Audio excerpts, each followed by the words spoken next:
Assalamualaikum warahmatullahi wabarakatuh. Kami dari Koop Sahabat mengucapkan Selamat Hari Raya Aidilfitri. Maaf zahir dan batin.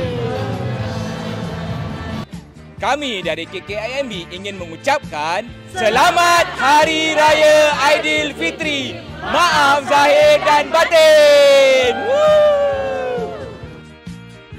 Kami ingin mengucapkan Selamat Hari Raya Aidilfitri. Maaf zahir dan batin.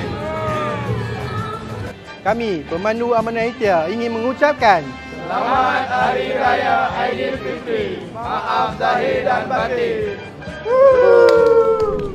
Saya Syed Hussein Al-Junaid, pengurusi lembaga pemenang amanah Amanah Ikhtiar Malaysia, mengucapkan Selamat Hari Raya Aidilfitri. Maaf zahir dan batin kepada semua sahabat dan juga kaki tangan Amanah Ikhtiar Malaysia. Syawal kembali menjelang membawa kegembiraan buat kita semua. Inilah hari untuk kita meraihkan kemenangan, saling memaafi dan menziarahi sanak saudara dan rakan taulan. Semoga Aidilfitri ini membawa keberkatan, kebahagiaan dan kesejahteraan buat kita semua. Akhir kata, kami dari Amanah Ikhtiar Malaysia ingin mengucapkan Selamat Hari Raya Aidilfitri, maaf zahir dan batin kepada seluruh sahabat usahawan dan warga kerja AIM. Nikmatilah hari ini dengan penuh kesyukuran dan kegembiraan bersama orang-orang yang tersayang.